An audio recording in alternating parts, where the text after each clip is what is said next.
All right, well, thank you for waiting, everyone. Hello once again to everybody and welcome to this webinar on Introduction to Windows 8. My name is Christine Hullim from Connecting Up and I will be your host and moderator today. We're very excited about today's webinar as this is the first one in the Tech for Good webinar series brought to you by Microsoft Citizenship, TechSoup Asia and Connecting Up.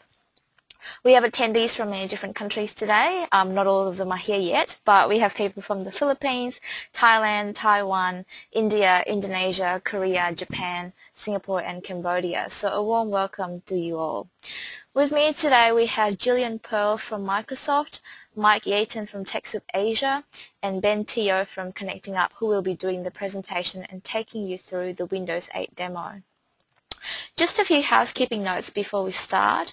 We will not be taking any verbal questions today to minimize disruption. So if you have any questions, please type them in the question box on your webinar panel at any time during the presentation and we will address them as we go along. The same case if you have any audio issue or connection or technical issues or you can't hear us at any point in time, please do let me know.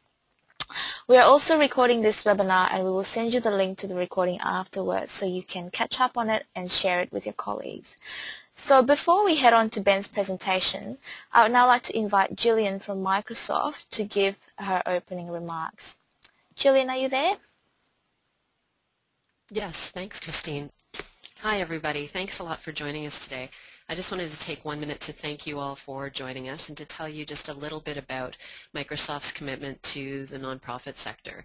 So the work that we're doing today, this webinar series, the Tech for Good webinar series with Connecting Up and TechSoup Asia, is part of Microsoft's broader initiative around supporting nonprofits in your use of technology. So we're hosting webinar series or webinars like the one today, as well as conferences and training, and we write a monthly newsletter, and we also have a software donation program too, and many other activities. So we wanted to thank you for joining today and encourage you to sign up for our monthly Tech for Good newsletter, and the link will be sent to you after the webinar for you to be able to sign up for that. And within that newsletter you'll see information about the conferences, webinars, donation programs, and other activities that we host in all of your countries throughout the year. So thanks again for joining us today, and we welcome your feedback. Thanks, Christine. Thanks, Gillian, for that. I will now get Mike from TechSoup Asia, who will now give you a quick overview about TechSoup Asia and our programs. Mike? Thanks, Christine, and thank you, Gillian, for sponsoring this event today. As Christine said, I'm Mike Yaton, and I'm the Vice President of TechSoup Asia, which is a collaborative program brought to you by TechSoup Global, a nonprofit based in San Francisco, and our in-region NGO partners like Connecting Up in Australia. And I want to actually just draw everybody's attention today to our main website, which is TechSoup.Asia. And that's where NGOs from all through the region, Philippines, Thailand, Singapore, Malaysia, and soon Indonesia and Vietnam, can go to get products, information, and other resources to help them use technology better. So I really just want to say today to encourage all of you, if you've not done so, to visit our website at TechSoup.Asia and to try 4 things. The one is to register your NGO or nonprofit, where you provide information about your organization. That'll be reviewed by our team, and assuming you meet the criteria for a nonprofit, you'll be eligible then to come in and get donated and discounted technology products. Ben's going to talk about Windows 8. That is only one of the hundreds of products that are available to you at very affordable prices through TechSoup Asia. And we thank Microsoft and other technology donors for making those available to you. So once you've registered and you've looked through our products, there's a couple other things we encourage you to do. One is to sign up for our monthly newsletter, which is actually produced by Connecting Up, but it's a terrific resource to find out what's going on, what new products are available, or new programs like this, like these webinars. And finally, we also provide a rich range of content sources and articles that we think are helpful for you as an NGO trying to make your way through the technology landscape. So again, I just wanted to say that with support from Microsoft, all of the work you're seeing is brought to you by a nonprofit network whose goal is to help you as a nonprofit to use technology better. And we welcome your participation in our community and to take advantage of our services. And if you have any questions for me about TechSoup Asia, I'll stay online to answer them. Thank you, Christine. Thanks very much, Mike, for that.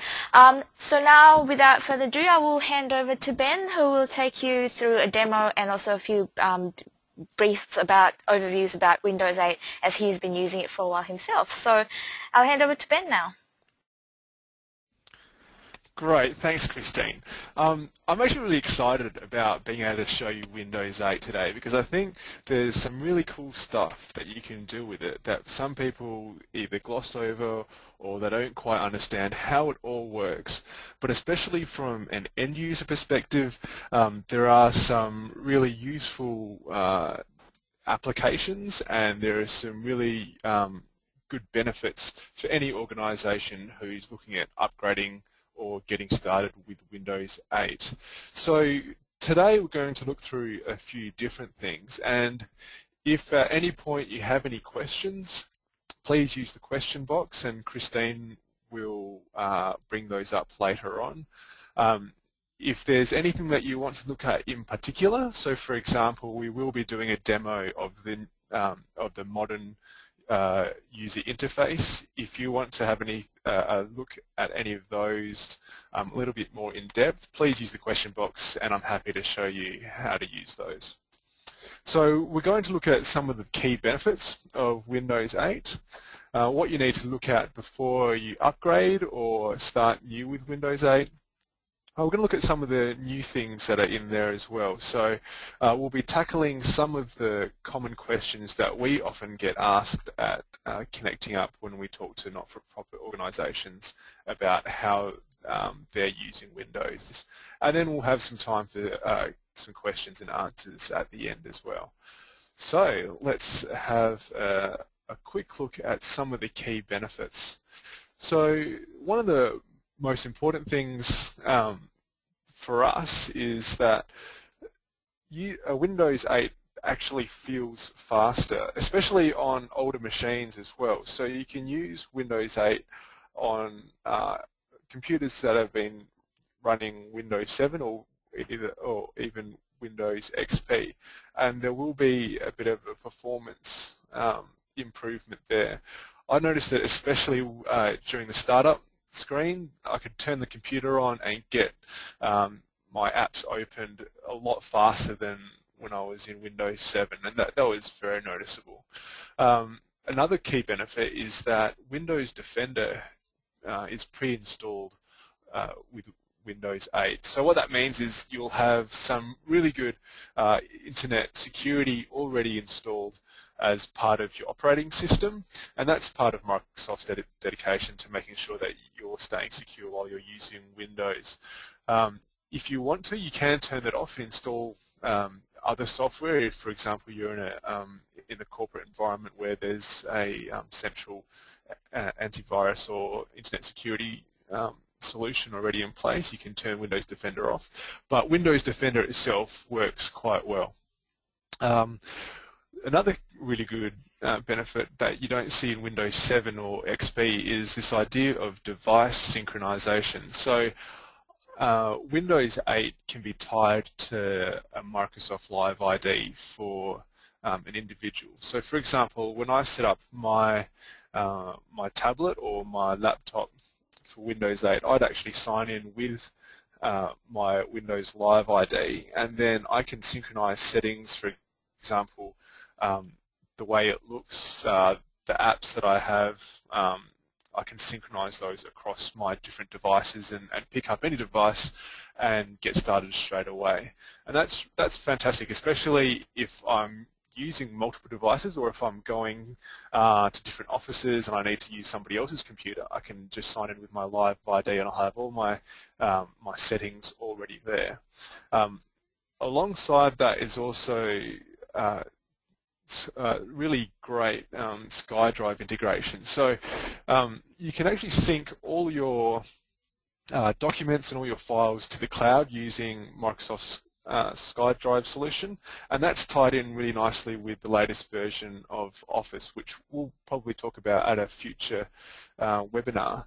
But what that means is that when you have your Windows Live ID to synchronize the settings across your computers, plus the added benefit of having your Skydrive active on your computer as well, you can use just about any Windows 8 machine and have all your files and all your settings all in one place, and that's fantastic.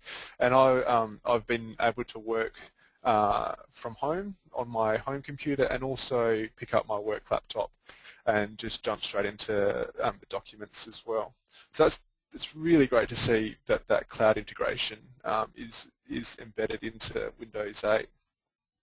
Another benefit, especially in Asia, is that it supports a lot of different languages. So on TechSoup Asia itself, we have 3 versions that are available. So you can order English, Thai, or simplified Chinese, and within that there are also supports for other languages as well. So those are some of the key benefits of why your organization may need to think about moving to Windows 8 for your operating system. So before you jump into it though, it's really important that you check that your computer and your software as well is compatible with Windows 8. And there is a lot of really good driver support already built into Windows 8. So a lot of hardware like your keyboard, your mouse, your monitor, printers, a lot of that is already built into Windows 8. Same with software. If you want to install older software, it's worth double checking that it's compatible with Windows 8. But one great tool that Microsoft has is an upgrade assistant, which you can go to their website and download that, and it will check your computer for you and let you know if there are any incompatibilities there and who to contact. In particular, I've found that my laptop didn't have drivers for very specific types of hardware. So, for example, my graphics card needed a specific driver because it's a custom Dell version of an ATI graphics card. So in that case, I had to go to the Dell website to get the drivers rather than using the built-in drivers. So it's worth double checking all of those before you start upgrading, just to make sure everything runs as smoothly as possible. So the big question that we often get is there a lot to learn? And these are the 4 areas that people ask us questions about the most. So where's the start menu? Because the start menu is very different in Windows 8. How do I get to the control panel and all the other utilities that I'm used to seeing, and the file explorer? And what's the difference between modern UI apps, which is the new look Windows 8? What's the difference between those apps and desktop apps? The desktop apps are essentially your traditional software packages like Microsoft Word or Microsoft Outlook. And then the next question is, how does the new user interface actually work? And that's where things get really exciting, especially if you are using a touchscreen device, but it works just as well with keyboard and mouse.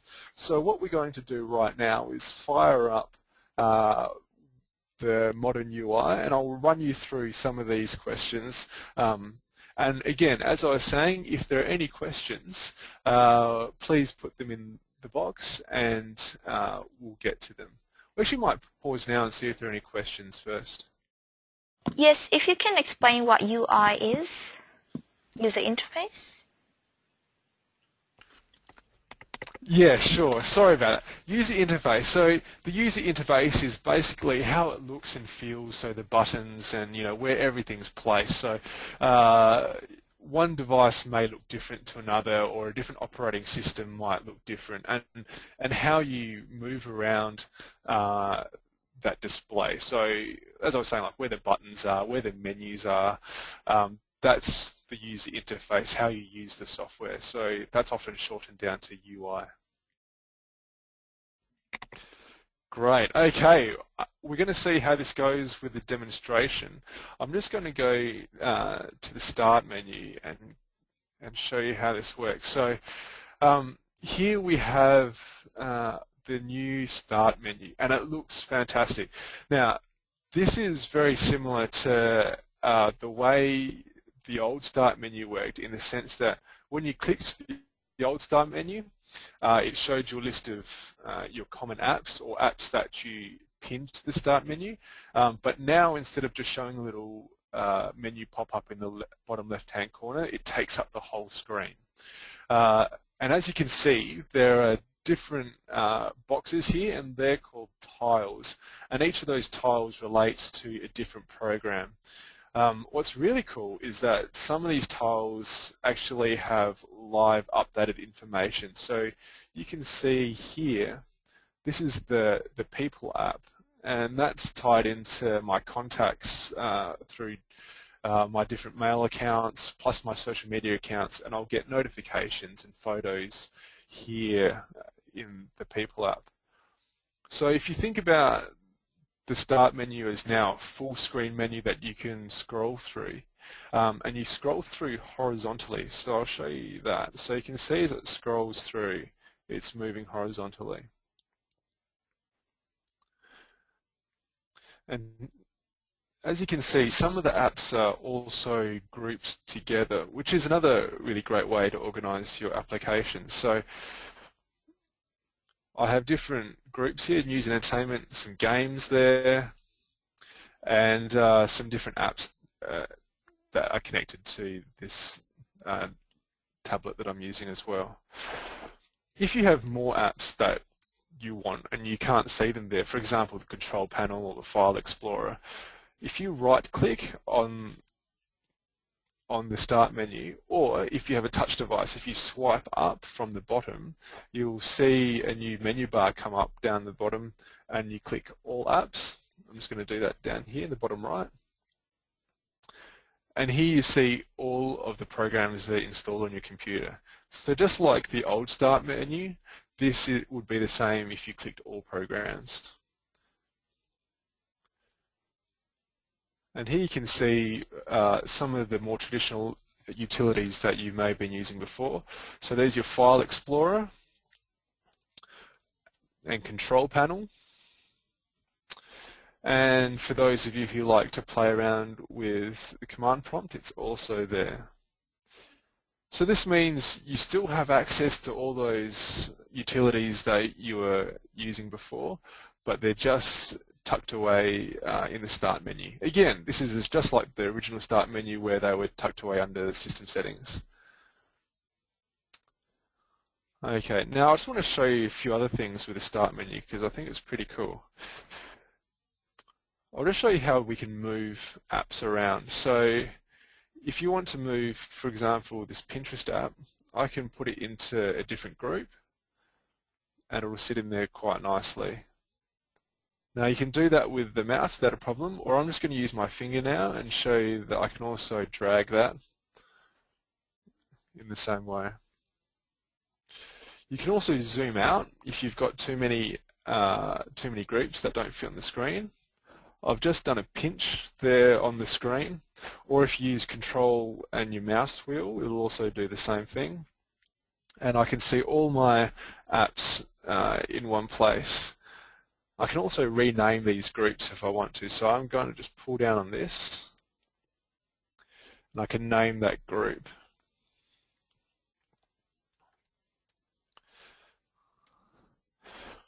So that just makes it easier to work and to find the programs that you're looking for. So let's have a bit of more of a dive down into this modern UI.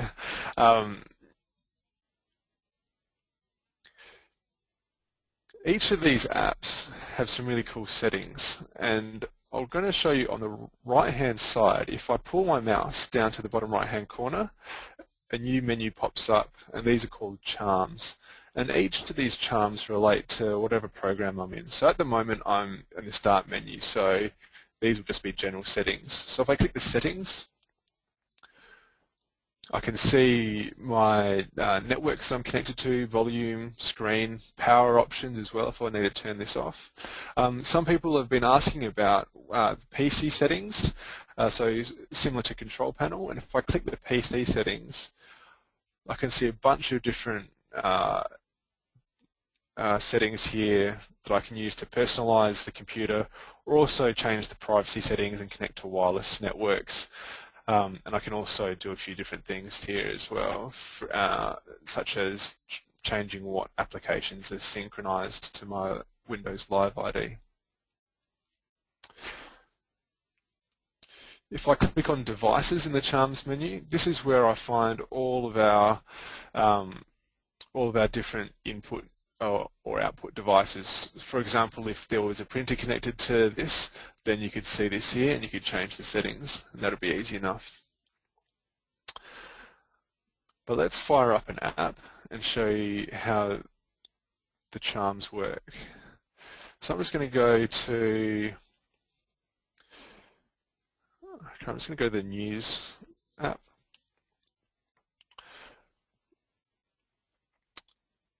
Now this is a modern UI app, so it looks fantastic, and you can also see that these apps are chromeless, so there are no toolbars, they take up the full screen, and these are designed for touch, and so if I drag my finger across the screen it will scroll. But as I was saying before, you can use the mouse wheel, so now I'm just using the mouse wheel to move the screen across.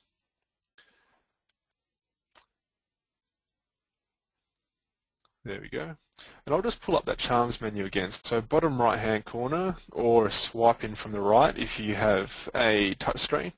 And I can search within this app, or I can search within other apps. And this search function is really great because it means that I can search from any modern UI app for, let's have a look for Australia, for example. And it will search within this news app for news results with Australia. But let's say, for example, I didn't want to search in the news app and I wanted to search Bing itself. And I can search for Australia, and it gives me all my information about Australia in Bing. So I can do that within any app. Okay, now I'm in Bing and I was in news, and if I want to get back to news, I can come over to the left-hand side, and in the top left-hand corner it will show me my last app. So I can click on that, and that will show me the news app. I can keep clicking, and that will cycle through all the previous apps. So if I click there again, it'll be PC settings, and then back to the desktop. It's my Skydrive, and then back to people. So these are just different apps that I've been using and cycling through. Now if I drag my mouse down from the top corner, I can choose which apps I want here. Instead of cycling through, I can just choose which ones. And I can click on that, or I can use my finger and drag it into the screen. And so it's really easy. It's all very simple to use. And I can also use my finger to switch apps as well. So what I'm doing here, I'm just dragging my thumb from the left-hand side of the screen and dragging the last app that was open out into the main screen. So that's how you switch apps. If you wanted to, you can also pull your app out and then bring it back a little bit, and you'll see that now I have two apps open on the screen at once, and one's a little bit smaller and one's a bit larger. Now all apps that are available through the Microsoft Store are set up so that they can be displayed in three different ways, either as a full screen, or here as a small sidebar, or on the right as a larger one. If I want, I can pull this middle bar here and bring this across, and now my people app is larger and the Bing app is smaller. And you can see how that's scaled really nicely, and I can still use both apps without a problem. So what we have here is a really handy way to see two different apps open at once. So in terms of productivity, you might have Microsoft Office open in one side, and you might have Internet Explorer on the other side, and you can do all your referencing from Internet Explorer. So for example, if you're doing some research or you're writing an article and you just needed some information, you can pull that website up and put it on the right and grab the info you need and then start working on the left. Likewise, if you like listening to music, you can use Xbox Music, which gives you access to a whole bunch of artists and their music. And you can have that playing on the right-hand side, and that looks really nice, and be working on the left. So that's a really quick look through the modern UI. I might just pause here and see if there are any questions about the modern UI. No, we don't have any questions at this point. I think it's good that you've been showing a combination of different using touchscreen as well as using mouse, because obviously not everyone will be having a touchscreen or tablet. So yeah, if anyone has any question on the user interface that Ben has shown in terms of the apps, where the start menu is, the desktop, the settings, etc., please do let us know and type them in now. But otherwise, Ben might continue his demo.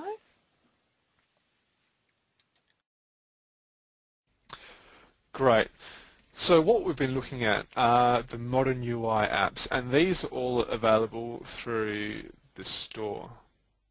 So as you can see, the store has loads of different types of apps, and there are free apps and there are paid apps. So you go through entertainment, through photo editing, music and video. There's also some handy utilities as well.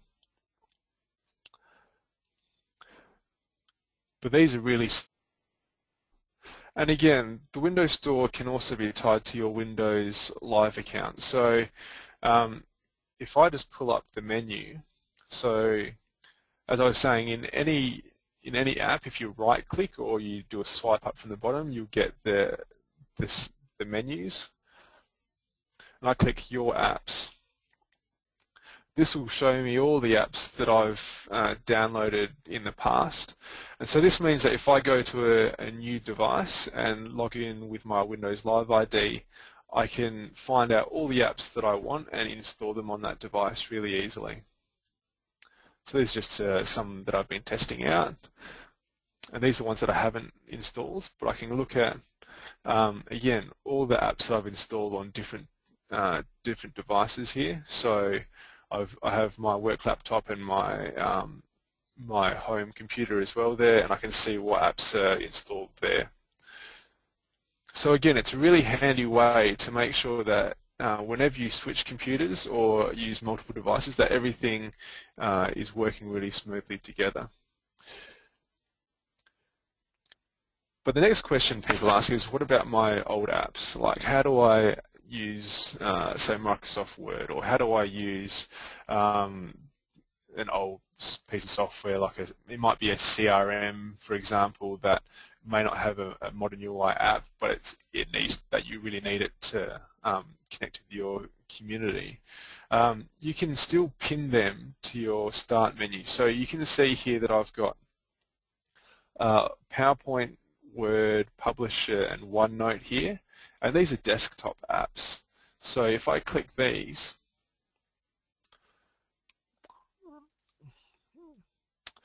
alright, what you can see here is that we're now back in what we call desktop mode. So this is a lot more familiar. For those who are using Windows 7 and are worried that it's going to be a little bit strange coming to Windows 8, you can still use your traditional software packages as a desktop app. The only restriction there is if you have a Windows RT device, so a Windows RT tablet, you won't be able to install any other apps outside of what's in the Microsoft Store. But here we have, sorry, I should also say that if you get Windows RT, Microsoft Office is also included in that. So not to worry, you'll still have access to Word and PowerPoint and software like that. But now that we're in desktop mode, I'll just minimize this. You can see it looks very familiar. The only thing that's missing is the Start button, but to pull up the Start button, you just bring your mouse down to the bottom left-hand corner, and there it is. It appears automatically.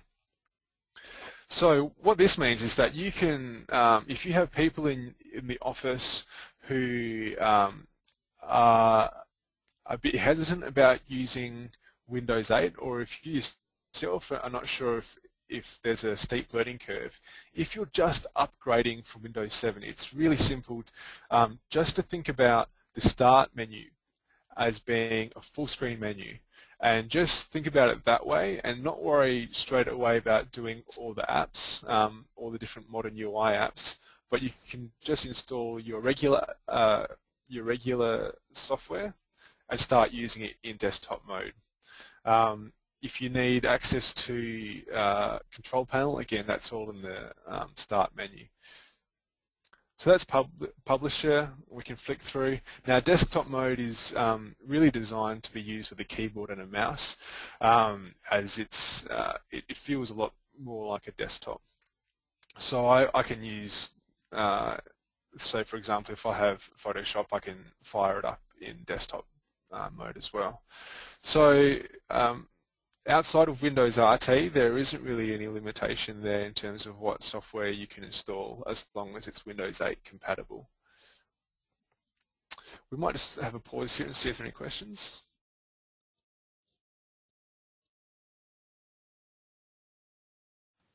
No, we don't seem to have any questions. You must have been very, very clear. So I think we'll just fire through, and some people might just want to listen in to the end to see if what they're going to ask might be covered anyway. So we'll just continue on. Thank you. Okay. One thing that I'd like to have a quick look at while we're here are some of the security features and easy ways to log into to Windows 8. So what I'm going to do, oops, I may not be able to do it without losing you, but you can change it here in the users. What I really like, one cool feature that I like is the picture password. So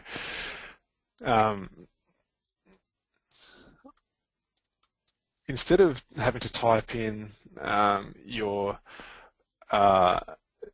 password every single time, you can use a picture like this. Now, this is a bit of fun that I was having with some friends. We were using torches and slow photography to capture some images, but I can use this picture as a password, and it's done by 3 gestures. So what I'm going to do is draw a circle in the hands here.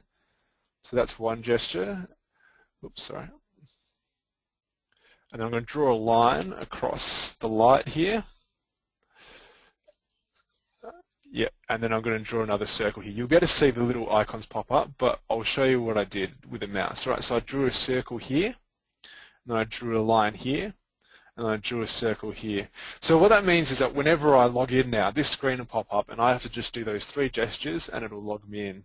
So that's a really handy way to make use of the touch screen, but also a bit of a fun way to lock your screen as well. Something else that I want to just quickly go through is the Skydrive integration. So Skydrive's great. So I've got files here, for example, for work, and just personal documents as well. These are my OneNote documents. But if I open up Word, for example, you can see here in the Open menu that it's connected straight away to my Skydrive.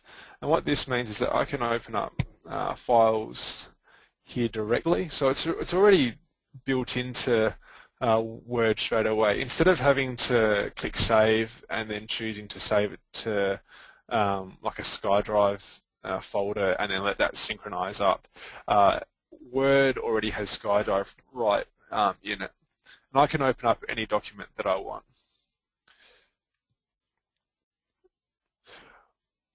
Another cool feature here is that when I open up a document on my tablet here and I play around with it and I want to make some edits, and then I close it and save it, and then I open up on my desktop, it will ask me if I want to pick up where I left off. So we will remember where I was when I was using it on my tablet, and it will jump straight there for me when I'm using it on my desktop. And that's fantastic because it means that I can work seamlessly across my devices.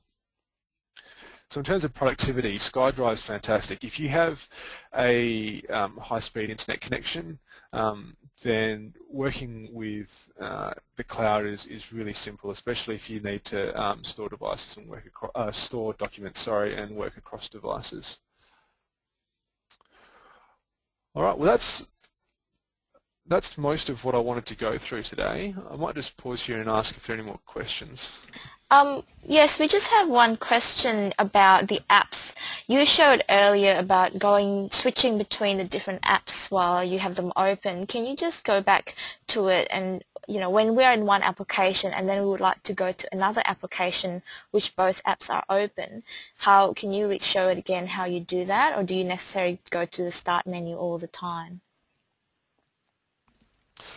No, not at all. So if you have so we're looking at the Modern UI app here, the Modern UI interface at the moment.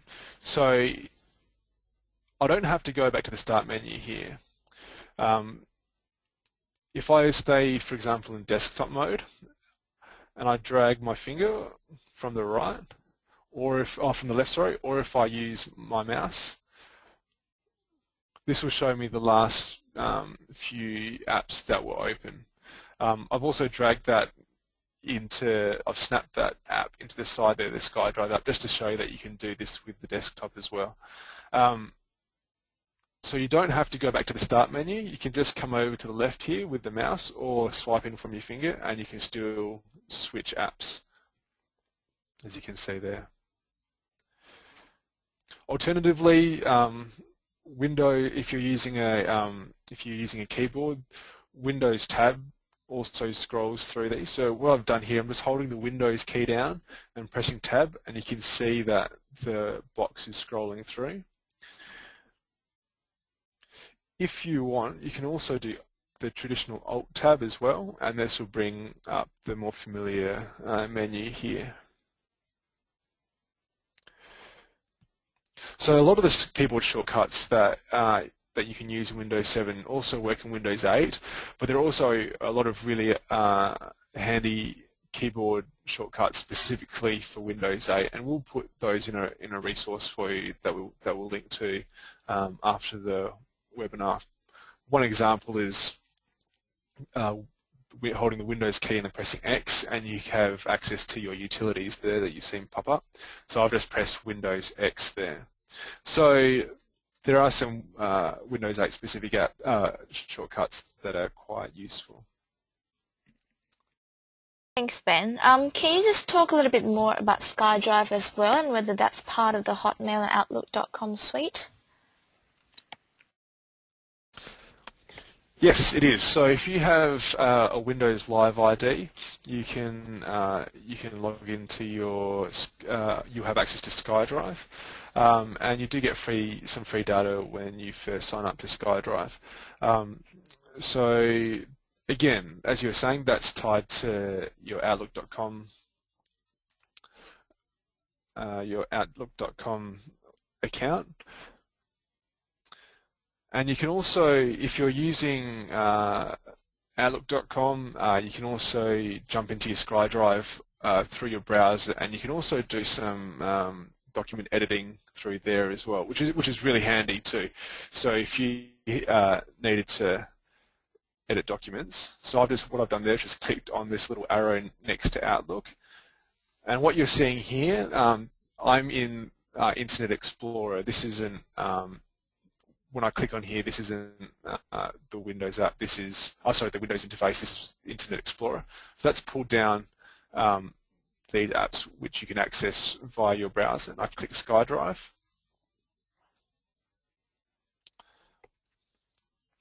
this will load up with my apps as well, or with my documents as well. So this is the same sort of thing that I'd see if I opened up the Skydrive app. But I can come in here and edit these documents and check them out.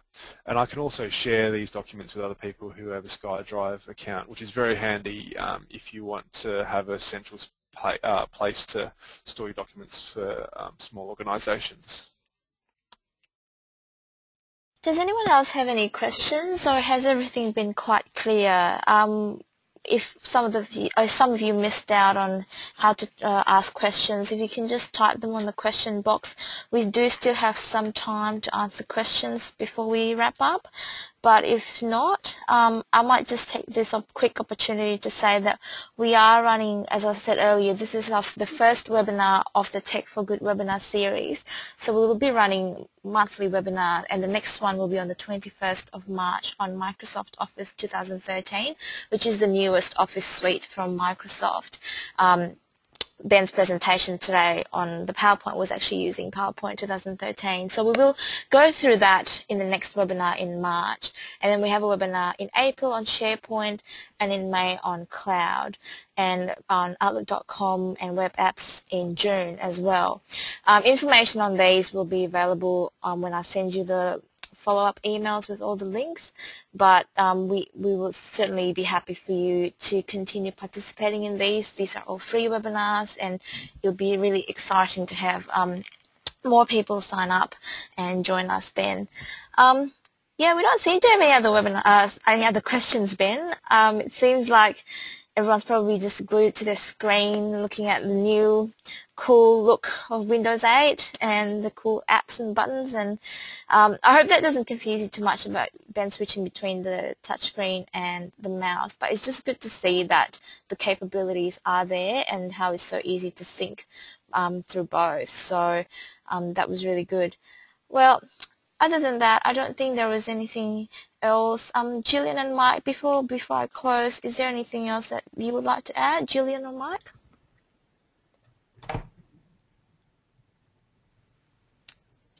From my side, this is Jillian from Microsoft. I just wanted to thank everyone again for joining us. And as Christine said, Microsoft is sponsoring the Tech for Good webinar series, and she told you about all of the different topics that are coming up.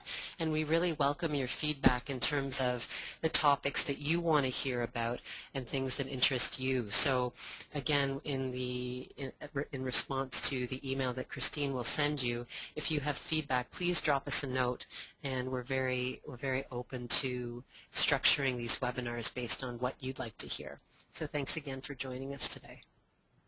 Thanks, Yeah, I'll just say thanks also. Thanks for all the participants. And thank you, Jillian, for your sponsorship. And we hope to see you on TechSoup Asia and perhaps at one of the upcoming webinars. Thanks, Mike and Gillian. And thank you, Ben, for presenting. Thank you. Well, once again, thank you everyone. That might conclude our webinar today. I hope you've enjoyed it and you have found it helpful and useful in understanding the new features of Windows 8. So I will send through those information on the upcoming webinars, as well as the link to the recording of the session and the link to sign up for Tech for Good's newsletter that Gillian mentioned earlier as well. And lastly, as part of the feedback process, we will be sending you a link to an online evaluation form for this webinar, and we would really appreciate it if you can spare 1 to 2 minutes to fill out the form to help us ensure that we continue to deliver quality webinars that meet your needs and meet the topics that you are looking for. So yes, please send through the feedback through to us. But other than that, thanks again, Gillian from Microsoft, Mike from TechSoup Asia, and Ben for presenting today's webinar. And I hope to see you all again in the next one. Thanks, and have a good day, everyone.